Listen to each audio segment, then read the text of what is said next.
Hey guys, good morning all. Big day yesterday actually, and we wanna extend a big welcome to our 25 ATM operators that are in our network that are not working for us. We're not working for them, they're working on their own, but we are all a network now. And we stay communicated through our ATM Bitcoin forum.com, and I will put that link down below in case anybody has not joined. People are sharing their stories, successes, trials. If they have any tribulations, we're there to help them. We signed up number 24 and number 25 yesterday. Out of these 25, I think all but about 5 or 6 now have their accounts approved and open, and 15 have ordered their first machine.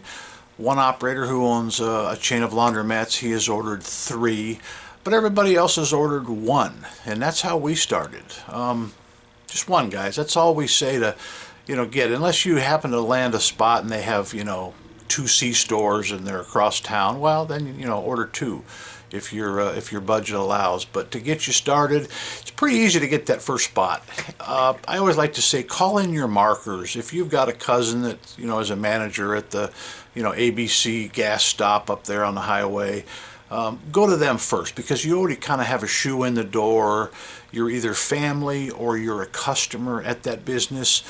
I get so many new accounts by being a patron at their business, whether it's normally not a shopping venue like clothes or food, but fuel, things like that, and especially restaurants.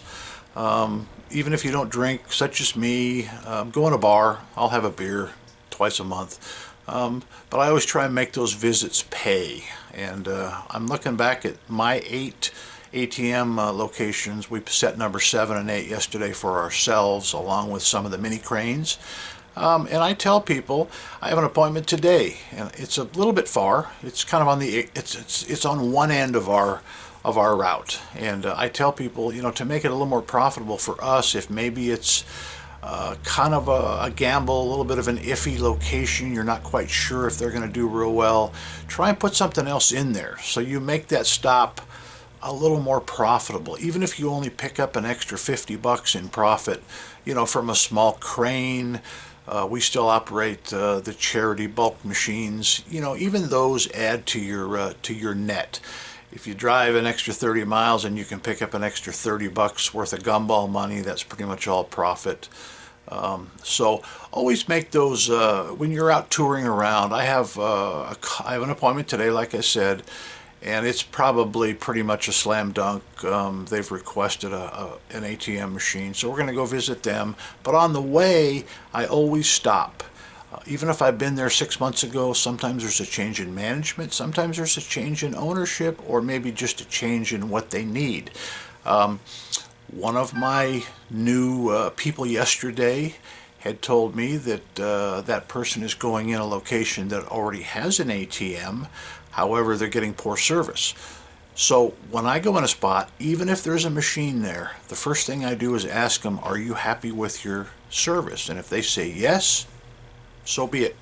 That's all you need to do, because certainly you wouldn't want to be kicked out of a place if you were giving good service, and we never go after those operators that are giving good service. We respect them. They're in business just like we are, and we provide what we feel is probably the best service possible. We do calls 7 days a week, and we will always do that. In other words, you can't go on a Friday night on a 3-day trip and the ATM in your best location goes down or something happens to it. You've got to fix it. So anyways, guys, keep this short. Big welcome to our 25 people. If you want to get involved with us in our network of pretty much ma and pa ATM operators, we're welcome to have you. I've got about 5 videos prior to this one that hopefully answer 95 to 98% of the questions you may have about starting up your own ATM route. I'll just throw a number at you. If you've got $5,500, you can start with 1. That's roughly $2,500 for the machine. That's delivered free. It ships from Texas, so there's no sales tax if you live in any of these other states. And figure about $3,000 to start your bank. And people always ask, how much, how much, how much? Well, $5,500 is the number. We start ours with a bank of between $3,000 and $4,000, depending on how we feel about the spot. And if it's a great spot, we got a couple with $5,000, a couple with $6,000 in them. But they turn that money over every week, every 7 days or so. So anyways, guys, questions, I try and answer them all. Be patient. We're super busy, and it's a good problem to have. And once again, we welcome you to our network of good people. So guys, check the links below. A couple of them are valuable, and the forum link will be down there, plus my personal email. Guys, thanks for watching. Doug at Doug's World Tour, out.